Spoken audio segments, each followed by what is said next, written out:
오늘 하나님 말씀은 사무엘하 20장, 제 성경은 497페이지입니다. 전장이지만 10절까지만 읽겠습니다. 같이 읽습니다.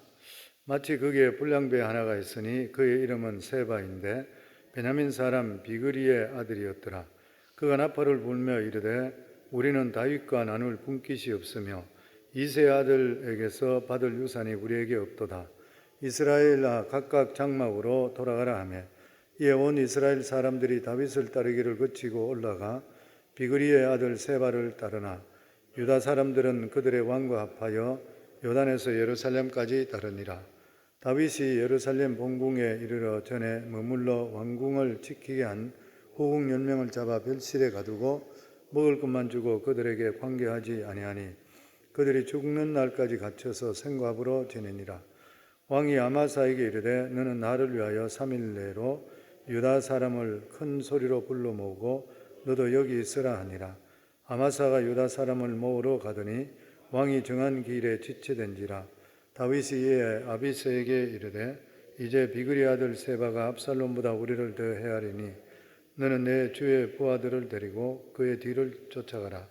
그가 견고한 성읍에 들어가 우리를 피할까 염려하노라 하며 요압을 따르는 자들과 그렛 사람들과 브렛 사람들과 모든 용사들이 다 아비새를 따라 비그리의 아들 세바를 뒤쫓으려고 예루살렘에서 나와 기브온 큰 바위 곁에 이르매 아마사가 맞으러 오니 그때 요압이 군복을 입고 띠를 띠고 칼집에 꽂은 칼을 허리에 맸는데 그가 나아갈 때 칼이 빠져 떨어졌더라. 요압이 아마사에게 이르되 내 형은 평안하냐 하며 오른손으로 아마사의 수염을 잡고 그와 입을 맞추는 채 하며 아마사가 요압의 손에 있는 칼은 주의하지 아니한지라.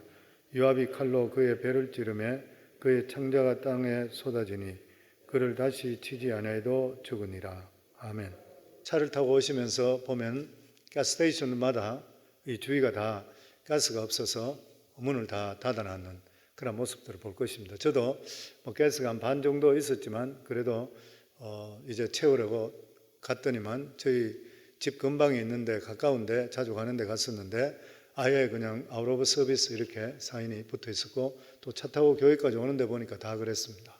우리가 잘 알고 있듯이 지난 토요일부터 이 휴스턴 텍사스에서부터 시작해서 뉴저지 린덴까지 이르는 그 파이프라인이죠. 콜로니얼 파이프라인, 그 동부 지역에 가솔린을 재는 가솔린을 공급하는 45%에 해당되는 이 그 파이프라인이 사이버텍을 통해서 컴퓨터가 고장나 버렸습니다. 그래서 기름을 내보낼 수가 없는 처지가 되어버렸기 때문에 근한 6일 정도까지 거의 기름 공급이 끊어지는 바람에 가스스테이션이 많은 부분들이 많은 데서 가스가 다 나가버렸습니다. 그런데 다행으로 아까 뉴스에 보니까 오후 5시부터 다시 복구가 되었다고 합니다. 그런데 이 가스가 정상적으로 이제 공급되는 데까지는 한 며칠이 계속 걸린다 그래요. 가스가 보내주더라도 중간에 가스 저장 탱크로 와야 되고 또 저장 탱크에서 유조 그 트럭을 싣고 또 가스스테이션까지 가야 되는. 근데 가스스테이션에 가는 이 유조 트럭의 운전수들이 지금 기사들이 턱없이 부족하다 합니다. 그렇기 때문에 이것이 얼마 정도 더 오래 며칠 정도 several days 가야 될 거라고 그렇게 이야기하고 있습니다. 실제적으로 이 가스 그래도 오르죠. 요즘 보면은 물가 상승이 보통이 말이 아닙니다.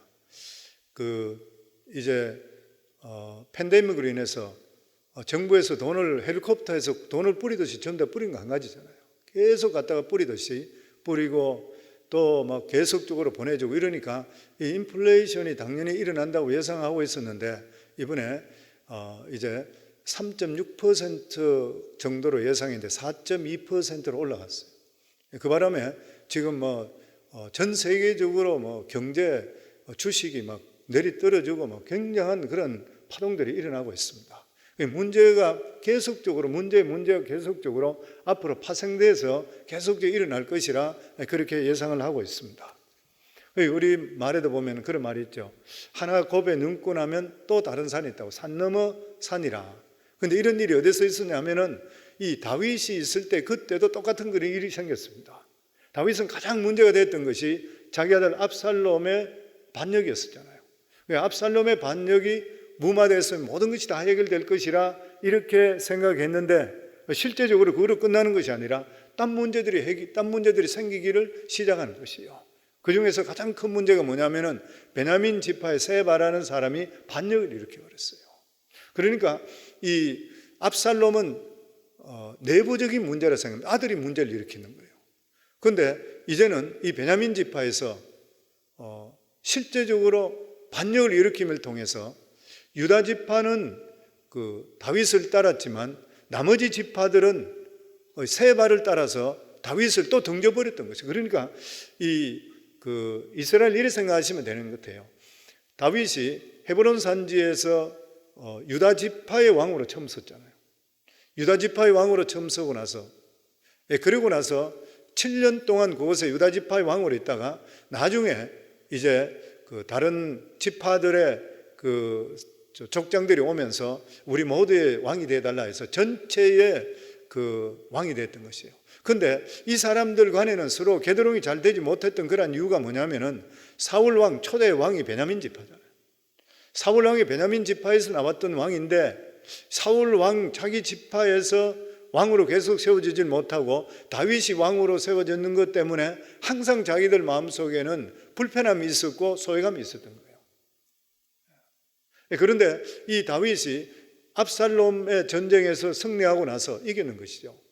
아들을 죽이고 승리하고 나서 그러고 나서 요단강을 건너서 다시 예루살렘으로 올 때에 이 다윗이 유다 족속들에게 이야기 먼저 해서 유다 족속에서 자기들을 먼저 환영하도록 자기들을 케어해서 그 예루살렘까지 가도록 그렇게 했던 것이에요.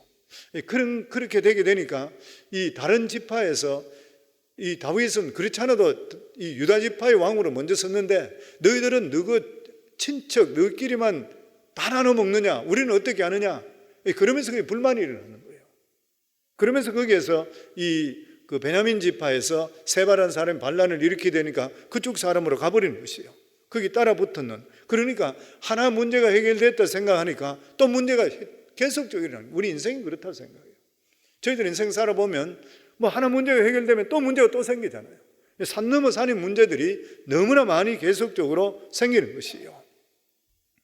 나중에 가서 이제 그 장군을 하나 세웠는데 이 장군을 세워서 그 세바를 쳐도록 만들었었는데 그 압살롬의 총사령관이었던 사람이에요. 이 사람을 이제 포용해 준다고 세웠는데 이 또 유다 지파의 총대장이었던 요압 그냥 두질 못하고 시기 질투해서 또 장군끼리 또 죽여버리고 막 여러 가지 일들이 계속적으로 일어나게 됩니다. 그리고 나중에 가서는 결과적으로 하나님께서 모든 것을 해결해 주셨지만 이 인간의 문제라는 것은 끊임없이 우리 삶 속에 계속 일어나는 일이고 인간이 해결할 수 없는 문제들이 너무 우리 삶 속에 많은 것이에요. 성경을 계속적으로 보면 결과적으로 모든 해결은 하나님이 해주셔요. 그래서 오늘 여기에 우리 1절부터 저희들 2절 다시 한번 같이 읽겠습니다. 마침 거기에 불량배 하나가 있으니 그의 이름은 세바인데 베냐민 사람 비그리의 아들이었더라. 그가 나팔을 불며 이르되 우리는 다윗과 나눌 분깃이 없으며 이새의 아들에게서 받을 유산이 우리에게 없도다. 이스라엘아 각각 장막으로 돌아가라 하며 이에 온 이스라엘 사람들이 다윗 따르기를 거치고 올라가 비그리 아들 세바를 따르나 유다 사람들은 그들의 왕과 합하여 요단에서 예루살렘까지 따르니라. 우리가 여기에 세바의 행동이 이해가 잘 안 되는 게 뭐냐면은 다윗이 뭔 실수를 한 것도 아니고 그리고 이 믿음에서 떨어진 것도 아니고 말씀 중심적으로 나라를 다스렸습니다. 그런데 이런 사람이 아들이 반란이 일어났잖아요. 압살롬이 반란이 일어났는 거예요. 그런데 일어났을 때에 이 압살롬을 죽이고 정권이 다시 회복되는 것이에요. 굉장히 다행한 일입니다. 그렇기 때문에 마땅히 백성들은 모두 다가 기뻐하고 즐거워해야 되는 것이에요. 그런데 그렇지 않는 사람들이 있는 거예요. 그래서 우리가 다 잘 돼도 좋아하지 않는 사람이 있습니다. 모든 것이 보면은 박수 쳐줘야 될 문제인데 불구하고 배 아파서 문제 일으키는 사람이 있는 거예요. 지금 똑같은 그런 문제가 일어났습니다. 그런데 지금 이 문제가 일어났던 것이 뭐냐면은 다윗이 망명 갔었잖아요. 도망쳐 버렸던 것이에요. 예루살렘 성에서 도망쳐서 요단까지 도망가 버렸던 것이에요. 그 망명가 있는데 이제는 다시 그러니까 왕이 이제 성으로 예루살렘으로 다시 돌아와야 되는데 누가 그것에 대해서 먼저 영접하느냐, 따지고 보면 굉장히 사소한 문제죠. 누가 그들에게 먼저 다윗을 영접하느냐. 그러니까 이스라엘의 모든 지파들이 이 다윗이 왕으로서 다시 성으로 돌아오는 것을 영접하는 데 주도권을 잡으려는 거예요. 그게 왜 그러냐면은 압살롬을 따른 사람이 많았거든요. 그 압살롬을 따른 사람이 많았었는데 이제 압살롬이 죽어버렸단 말이에요. 그러니까 다윗이 다시 들어온다 그러니까 옛날에 자기 잘못도 묻혀야 되고 여러 가지 있으니까 서로 간에 가서 이 다윗에게 가서 잘 보이면서 다시 성으로 오는데 자기들이 이제 환영해 주기를 원했던 것이에요. 그런데 다윗은 유다 지파에게 몰래 사람을 보냅니다. 그래서 이 유다 지파가 왕을 영접하게 했던 것이에요. 그랬을 때에 베냐민 사람 이 세바라는 사람이 이스라엘 산에 선동합니다. 그래서 19장 41절부터 제가 잠깐 읽어볼게요. 여기 보면 40절부터 보면 왕이 길갈로 건너오고 김함도 함께 건너오니 온 유대 백성과 이스라엘 백성의 절반이나 왕과 함께 건너니라. 온 이스라엘 사람이 왕께 나와 왕께 아뢰되 우리 형제 유다 사람들이 어찌 왕을 도둑하여 왕과 왕의 지방과 왕을 따르는 모든 사람을 인도하여 요단을 건너가게 하였나이까.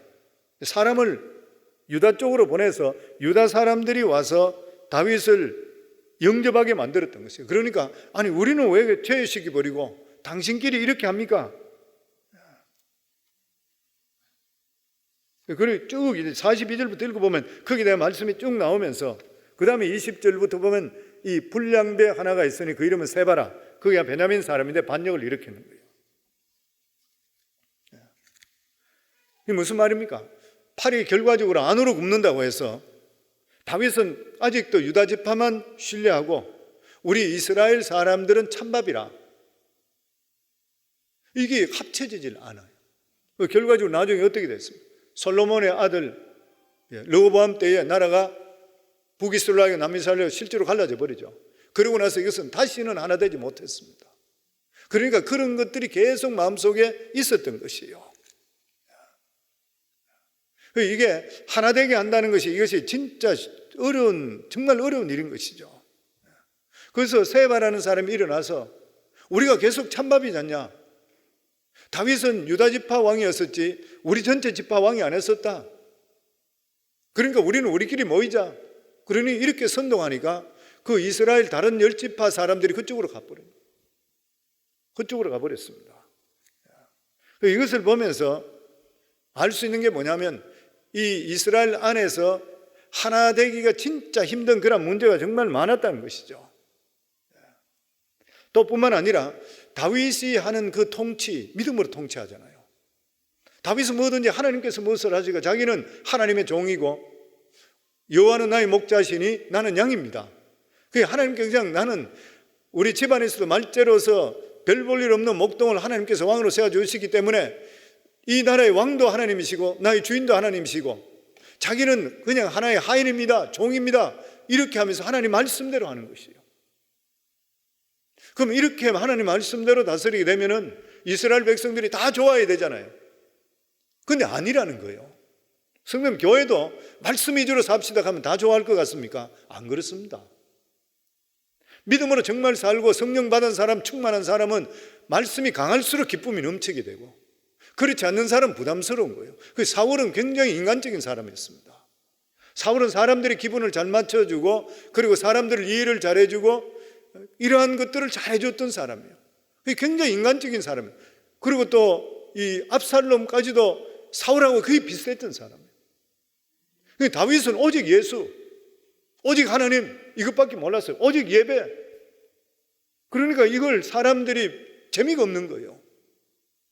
그러다가 이 압살롬이 일어나니까 압살롬 쪽에 붙였죠. 그러다가 이제 세바가 또 일어나니까 세바 쪽에 붙어버리는 거예요.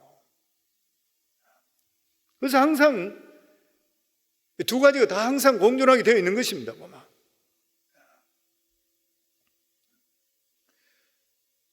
그래서 다윗에 대해서 사랑한다고 자기들 생각했지만 실제적으로 마음속에 사울에 대한 일 이런 것 때문에 앙심을 품고 있었던 것이요.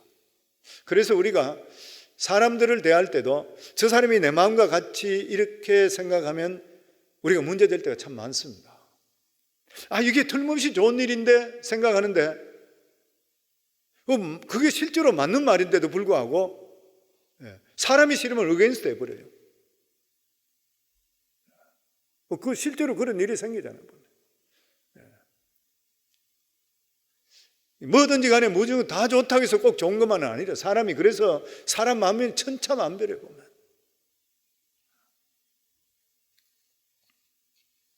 그리고 오늘 여기 성경에 보면은 이러한 것들 사람들은 아무리 믿음으로 산다 한다더라도 하려고 한다 하더라도 시기하고 질투하고 망하길 원하는 사람이 있습니다. 목회자들끼리 그런 말이에요. 우리 어떤 교회가 굉장히 잘 되면 그 교회 조금 잘한다 하는 것보다도 질투 시기한 사람이 더 많대. 이 사람 마음이 죄성을 가지고 있기 때문에 그렇다는 거예요, 보면. 그래서 하나님의 사람들이 해야 될 게 뭐예요? 쉬지 말고 기도해야 돼요. 딴 방법이 없습니다. 성도에 뭐가 잘 되고 있습니까? 계속 기도하셔야 돼요. 사람들이 다 좋아할 것 같아요? 안 그래요. 시기하고 질투하는 사람이 있습니다.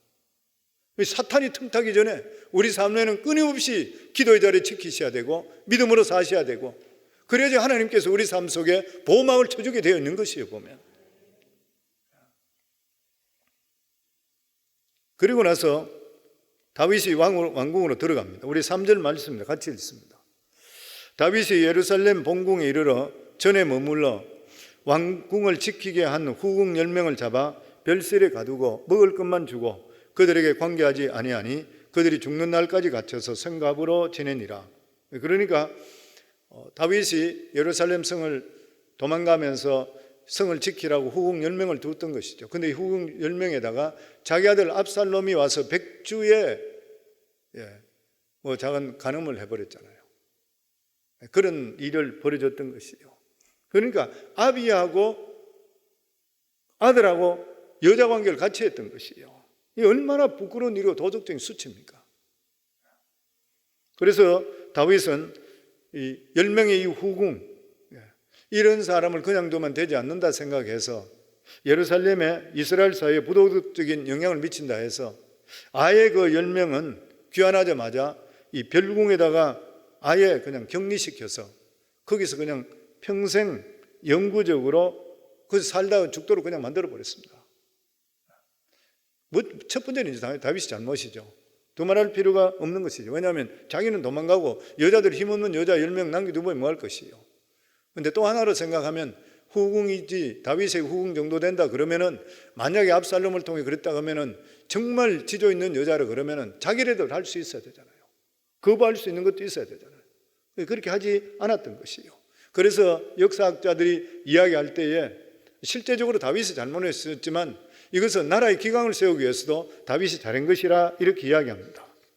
그런데 문제는 예상치 않는 것에 터진 것이 뭐냐면은 세바가 선동해서 다윗의 통치에 다시 한 번 더 위기를 줬던 것이요. 그래서 압살롬의 반역이 해결해서 다시 원상복귀로 돌아갔습니다. 그랬을 때 다윗은 이 세바의 반역을 그러니까 진압하기 위해서 압살롬의 사령관이었던 아마사라는 사람을 사령관으로 세웁니다.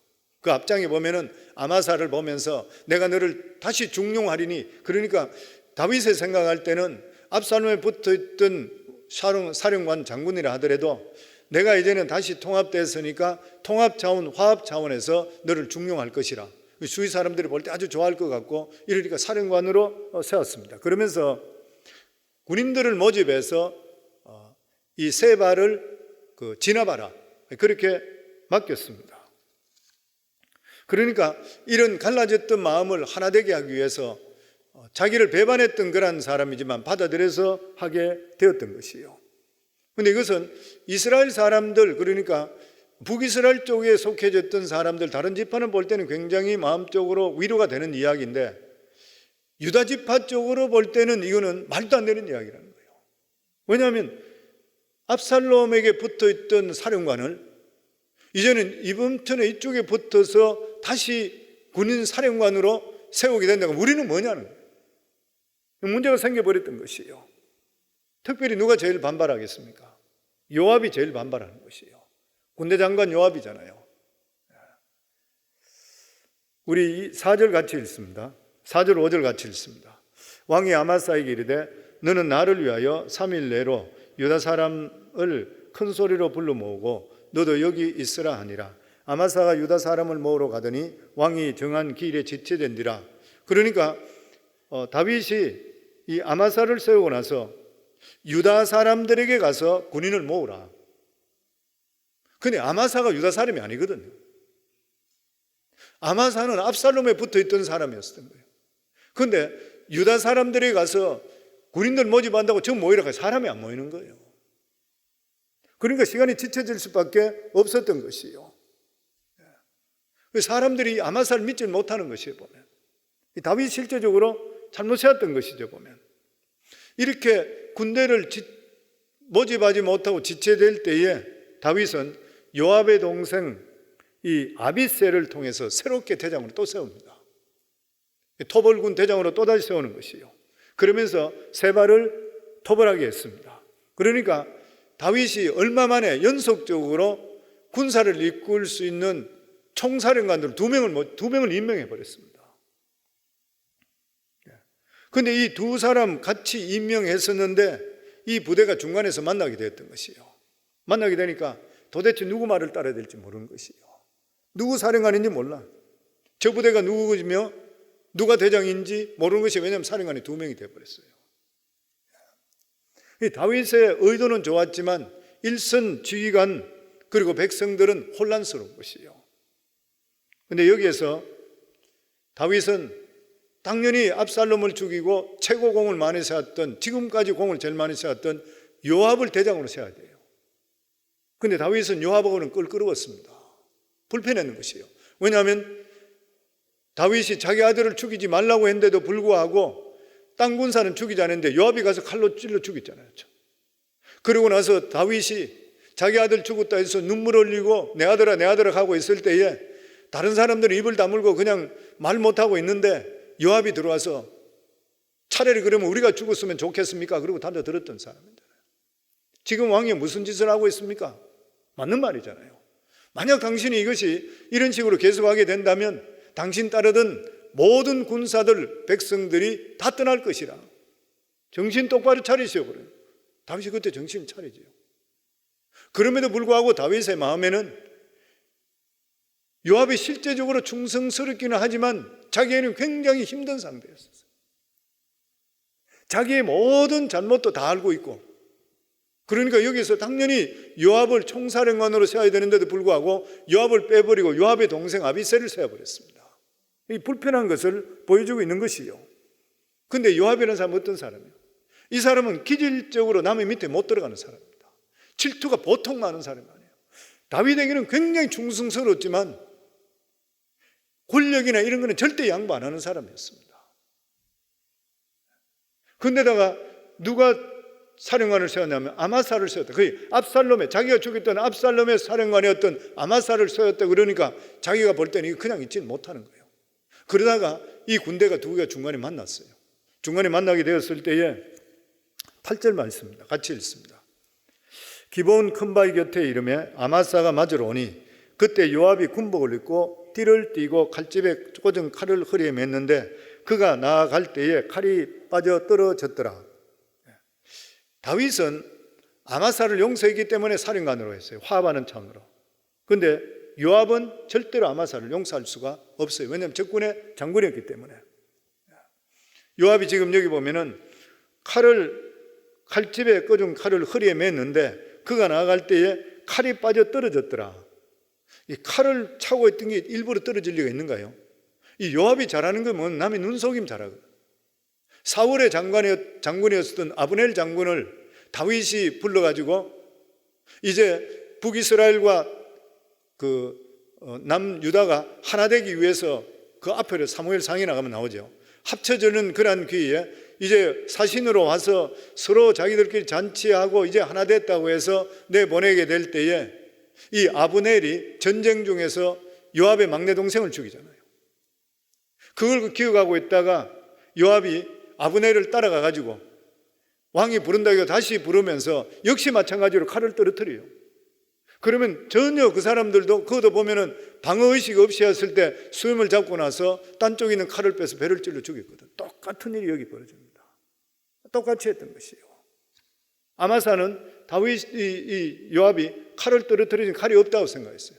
근데 실제로 품속에 칼을 품고 있었던 것이에요. 그러면서 얼굴에 수염을 잡으면서 서로 키스한다고 입맞춤한다 하면서 칼을 빼서 찔러 죽이는 거예요. 그게 여기 나와요. 9절부터 10절 같이 읽습니다. 요압이 아마사에게 이르되 내 형은 평안하냐 하며 오른손으로 아마사의 수염을 잡고 그의 입을 맞추는 채 하매 아마사가 요압의 손에 있는 칼은 주의하지 아니한지라 요압이 칼로 그 배를 찌르매 그의 창자가 땅에 쏟아지니 그를 다시 치지 아니하여도 죽으니라. 요압과 그의 동생 아비새가 비그리의 아들 세바를 뒤쫓죠. 그러니까 이 아마사는 여기서 죽어버립니다. 요압이라는 사람 여기서 보면 얼마나 자기 이익과 자리에 철저한 사람인지 우리가 알 수 있는 것이에요. 요압은 자기와 경쟁되는 사람 결코 살려주지를 않았습니다.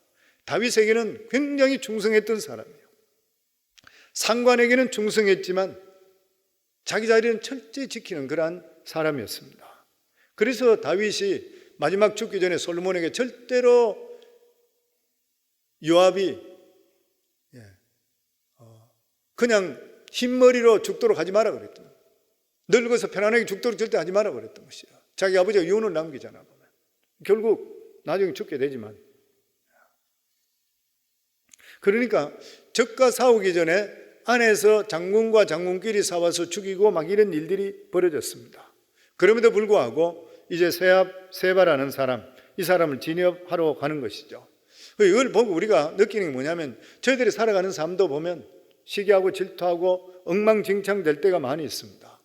그런데도 불구하고 하나님께서는 다윗을 불쌍히 여기주신 것 같이 우리가 그래도 믿음 안에 살려고 그러고 하나님만 부여잡게 될 때는 하나님께서 모든 길을 인도해 주시고 이끌어 주신다고 하는 것이에요. 이게 우리 삶에 얼마나 위로가 되고 위안이 되는지 모르는 것입니다.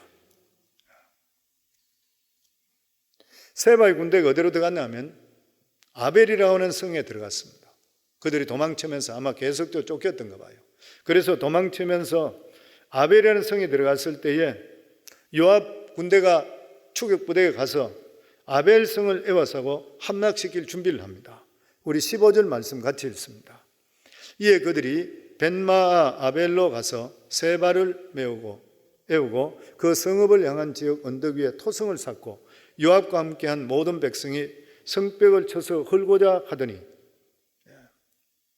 지금 세바가 아벨이라는 성에 들어가는 거예요. 성이 굉장히 견고한 성이에요. 오래됐고 전통 있는 아주 유명한 성입니다. 견고한 성이고. 그러니까 지금 이것을 바로 쳐질 못하게 되니까 토성을 높이 똑같이 쌓았다. 토성을 높이 쌓아서 헐고자 하였더니 근데 이 아벨성에 세바와 그 무리들이 따라 들어갔는데 실제적으로 아벨 사람은 세바가 무슨 일을 했는지 정확하게 잘 알지를 못했어요. 그리고 왜 이렇게 전쟁을 저렇게 하려고 하는지 몰랐는 거예요. 그러니까 그냥 세바라는 사람도 들어와 있고 그리고 지금 요압과 그 군대들도 토성을 쌓으면서 자기들 성을 점령하려고 그러고 이게 잘못하면 자기들도 죽게 되는 거예요. 그런데도 불구하고 그 성에 있는 사람들이 어떻게 할지 몰라서 수수방관합니다. 될 대로 되라 그러고 있었던 거예요. 뭐 뾰족한 방법이 없었던 것이에요. 그런데 이때에 어떻게 하면 이것을 문제를 해결할지 정확히 아는 한 여인이 있었습니다. 이 여인이야말로 전형적인 신앙적인 그런 여인이었던 것이죠. 이 신앙적인 여인들의 특징이 뭐냐면은 성경적으로 볼 때에 남자들이 속수무책일 때에 하나님의 지혜로서 과감하게 이 가족과 나라를 건져내는 거예요. 그런 여인들이 있습니다. 믿음으로 결단하는 것이죠. 그래서 성도님께도 그런 설교를 자주 하지만 믿음의 뿌리는 남자들보다 부인들이 믿음의 뿌리가 훨씬 강한 분들이 많습니다.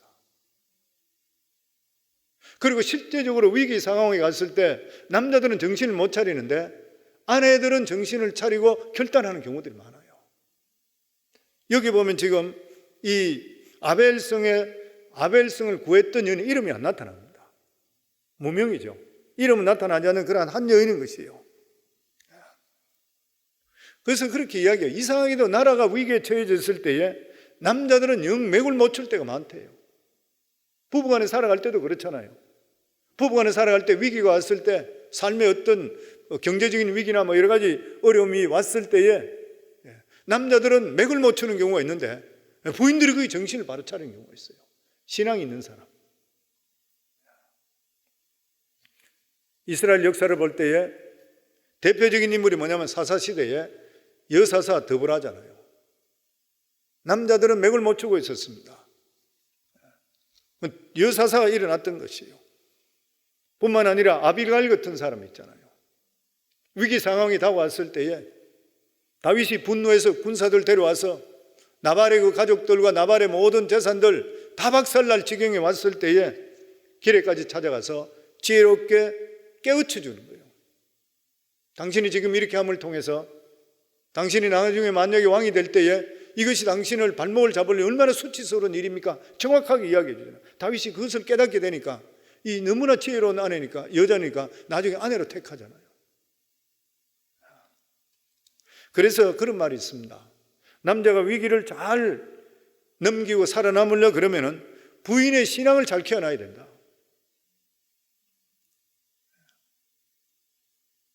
부인의 신앙을 잘 키워. 부인의 신앙이 좋아야 된다. 저도 목회하면서 계속적으로 봐도 남편이 아무리 믿음이 있어 보이도 부인이 믿음 없는 분들 있으면 남자분들이 힘을 못 써요. 별 볼 일 없어요. 오래 못 가요 보면. 받쳐 줄 수 있는 믿음이 진짜로 필요한 거예요. 그래서 성경에도 보면 지혜로운 아내를 만나는 것은 천금을 얻는 것보다 더 귀하다 그랬습니다. 성경에 보면 아내 제일 못 만나서 인생 가장 망했는 사람으로 따진다면 아하방을 이야기하잖아요. 아하방은 실제적으로 보면 그 사람은 우상을 섬기고 했는데 부인 때문에 그랬지 인간적으로는 사람이 진짜 남자답고 괜찮았던 사람이에요. 근데 부인이 정말 우상 숭배다 그렇게 악한 부인을 만나버렸어요. 이세벨, 바알 섬기는 제사장의 딸, 우상 섬기는 제사장의 딸 만나는 바람에 인생 완전히 망쳐버렸잖아요. 그래서 잠언 31장에 보면 현숙한 여인에 대해서 잠언 31장, 잠언은 참 우리에게 주시는 귀한 말씀입니다. 한마디 한마디 너무나 귀한데 잠언의 결론을 맺는 말씀이 뭐냐면 31장 10절로부터 마지막 절까지가 현숙한 아내에 대한 말씀입니다. 그걸 결론 내려버렸어요. 그냥. 그러니까 잠언에서 가장 중요한 말씀 끝에 결론이 뭐냐면은 현숙한 아내 만나는 것. 그리고 현숙한 아내가 너무나 귀하다는 거예요.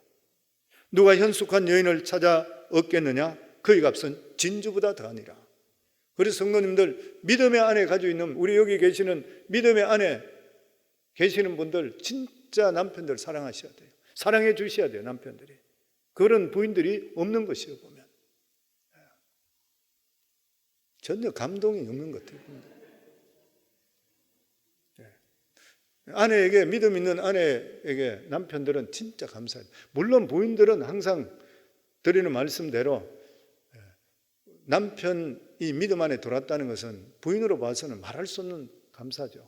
그런데 특별히 남편들은 믿음 있는 아내가 너무 중요해요. 성경에 문제가 생겼을 때에 아내가 믿음으로 남편에게 조언을 해주고 믿음으로 자기를 잡아주는 경우가 있습니까? 진짜 귀한 아내. 어려운 일이 생겼을 때에 우리 어떻게 죽는다 그러고 뭔가 난리지기는 이런 아내는 문제가 많은 사람이고 어려운 일이 있을 때에 믿음적으로 바로 설 수 있는 것. 이렇게 성에서 토성을 쌓고 있을 때 모든 그 성에 있는 남자들은 속수문책으로 그냥 결과만 기다리고 있고 어떻게 하나 뭐 아무것도 모르고 이제는 잘못하면 죽는구나 뭐 이렇게 그냥 있고 있을 때에 지혜로운 여인이 나서며 요압을 부릅니다. 대장을 불러내는 거예요. 우리 16절 말씀입니다. 그 성읍에서 지혜로운 한 여인이 외쳐 이르되 들을지어다 들을지어다 청하건대 너희는 요압에게 이르기를 이리로 가까이 오라 내가 내게 말하려 하노라 한다 하라. 이러한 위기에 처해져 있을 때에 여인이 용기를 냅니다. 여자분들이 용기는 어디서 나온지 몰라요. 보면 몸은 연약한데 어떤 영적으로든지 어떤 일로 할 때는 뭐 굉장히 강해요. 그러면서 우리 17절부터 19절까지 17절부터 19절까지 우리 같이 한번 읽습니다. 요압이 그 여인에게 가까이 가니 여인이 이르되 당신이 요압이니까 하니 대답하되 그러하다 하니라.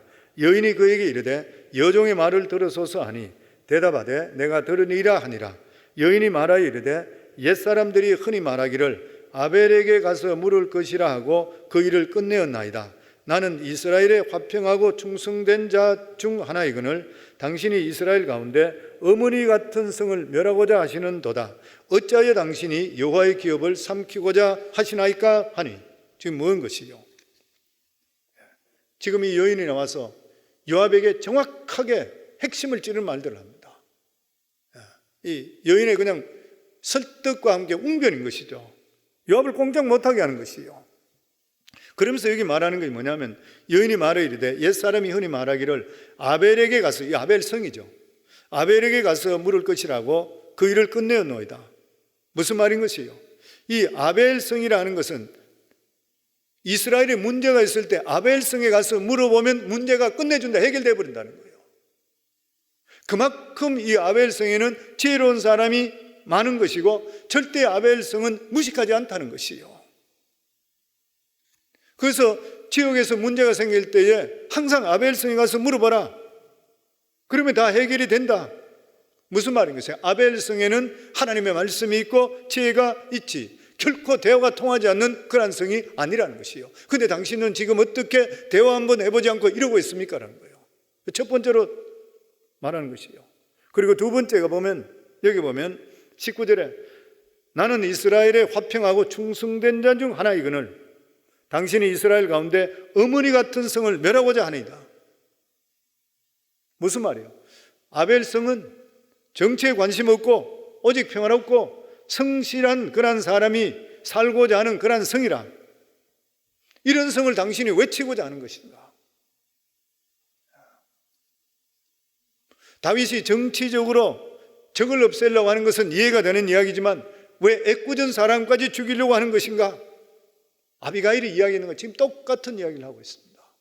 이 여인이. 그러면서 여기 보면 어찌하여, 세 번째, 어찌하여 당신이 여호와의 기업을 삼키고자 하나이까? 무슨 말이에요? 아벨성은 하나님께 주신 유산이라. 하나님의 유산은, 여호와의 유산은 누구든지 학대할 수도 없고 그리고 욕볼 수도 없는 거룩한 것이라. 그러면서 우리는 이스라엘에 한 번도 대적한 적도 없고 충성했는데 왜 하나님의 기업을 당신이 멸하라고 합니까? 어떤 신학자들은 그런 이야기해요. 여기 지금 이렇게 이야기하면서 직접적인 언급을 없지만 전체적인 언급을 볼 때에 당신은 지금 율법을 잘 이행하지 못하고 있습니다. 그 말이에요. 율법을 이행하지 못하는 것이라.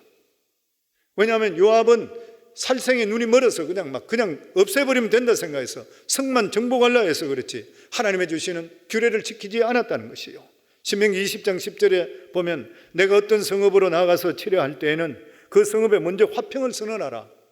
이스라엘은 법이 그렇다는 거예요. 그냥 가서 화평을 먼저 선언해야 돼. 그 성읍이 만일 화평하기로 화답하고 너를 향하여 성문을 열거든 그 모든 주민에게 내게 조공을 바치고 너를 섬기게 하고 살려주라는 거예요. 평소에 전쟁 좋아하고 사람 잘 죽이던 요압이 실제적으로 임자 만나, 여자 만나, 임자 만나게 될 것이죠. 그랬더니만은 지금 요압이 뭐라 그럽니까? 당황해서 깜짝 놀라는 것이요. 요압이 믿음이 있었거든요. 아벨성을 멸하는 것이 아니라 세바가 반역했기 때문이라. 얼마나 당황했는지 20절 요압이 대답하여 이르되 결코 그렇지 아니하다. 결코 그렇지 않하다. 삼키거나 멸하거나 하려 함이 아니니. 지금 요압이 두 번이나, 결코 아니라 두 번이나 지금 그렇게 이야기합니다. 실제로 요압은 어땠어요? 아벨성을 초토화시키려고 그랬어요. 왜냐하면 토성까지 쌓아봤으니까 완전히 없애버리려고 그랬어요. 요압은 충분히 그러고도 남을 그런 사람입니다. 근데 예왕의 여인의 책망을 들으면 정신이 번쩍 드는 거예요. 그러면서 세바만 넘겨주게 될 때는 성을 절대로 멸하지 않을 것이라 약속하는 거예요. 참 대단한 여인이죠. 수많은 군사들이 에워싸고 있고 토성까지 쌓고 멸망 직전에 가 있는 그런 성인데 여인은 혼자 나와서 총사령관 요압에게 이렇게까지 정확하게 꾸짖습니다. 정확한 말 하는 것이죠. 이 신앙이 없이 할 수 없는 이야기잖아요. 지혜가 있고 담대함이 있는 것이에요. 사람이 연약하더라도 하나님의 영으로 충만하게 될 때는 담대해지는 거예요. 지금 그런 것이에 보면은, 그리고 나서 이 여인은 이 약속을 듣고 나서 그리고 성문을 열어주지 않고 성에 있는 사람과 의논합니다.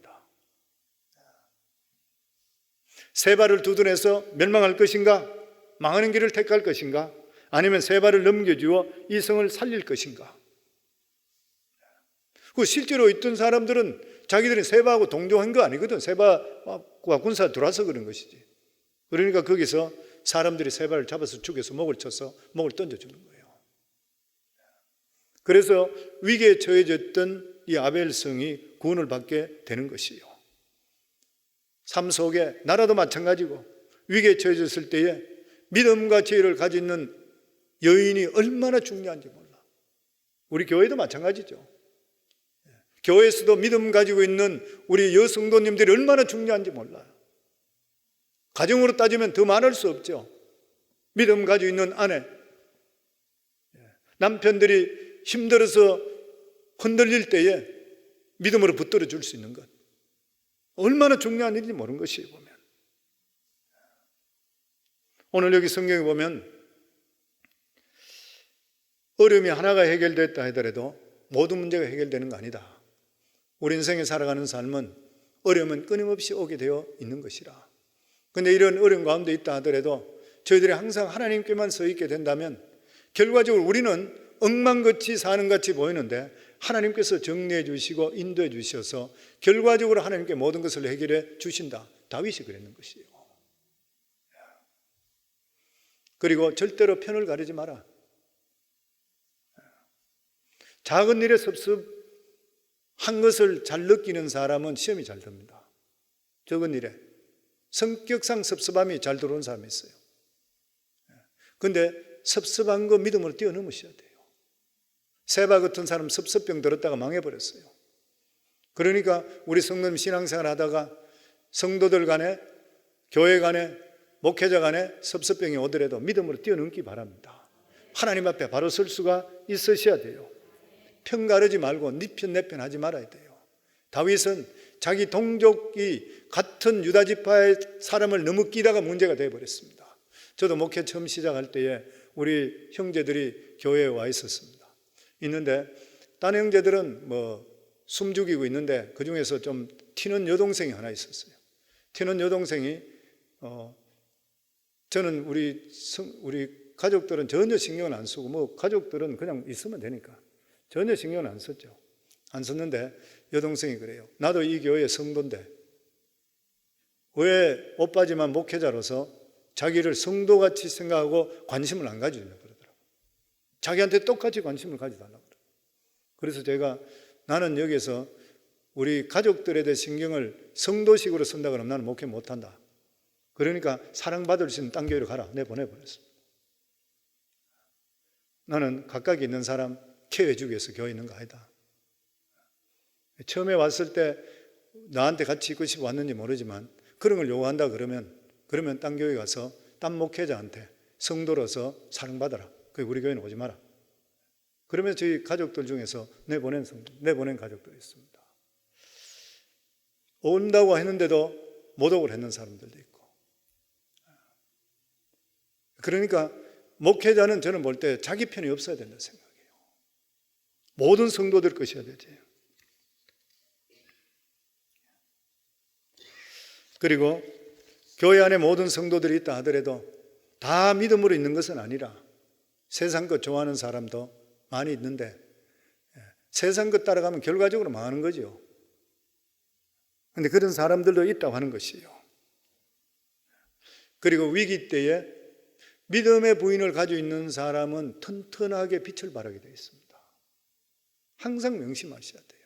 우리 교회 여성도님들, 남편을 바로 세우기도 하고 망하기도 하게 만드는 것이 부인들입니다.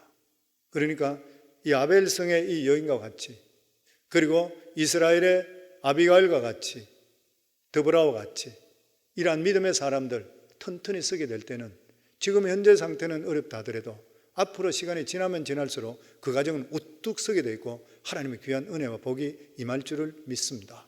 우리 교회 성도님들 가정들마다 이런 복이 임하기를 주 이름으로 축원합니다.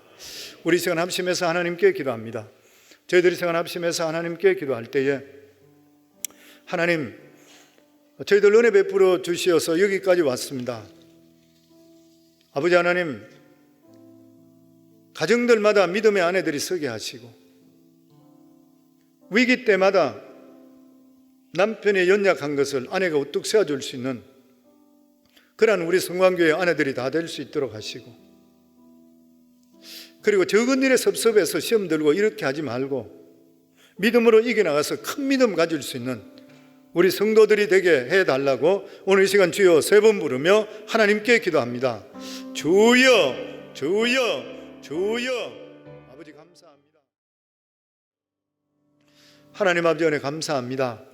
오늘도 성경 말씀을 통해 보면 산 넘어 산이라 우리 삶 속에 어려운 일이 하나 해결되면 또 어려운 일이 다가오고 이것이 바로 우리 인생인 거라고 성경을 통해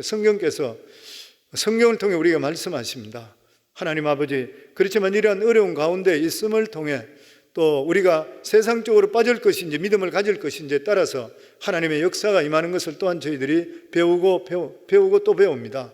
하나님 아버지, 저희들 모두 다 어떤 경우 속에서도 주님만 바라보게 하여 주시옵시고 하나님 아버지, 작은 일에 넘어지는 자가 되지 않도록 하시고 큰 믿음 가질 수 있는 우리 성도들이 다 될 수 있도록 하시며, 특별히 가정의 위기 때에 부인들이 믿음으로서 빛을 발할 수 있는 귀한 믿음의 가정 다 이룰 수 있는 그러한 복된 삶들을 살아가는, 오늘보다 내일이 낫고 올해보다 내년이 나은 이러한 귀한 우리 성도들 가정이 다 될 수 있도록 축복해 주시옵소서.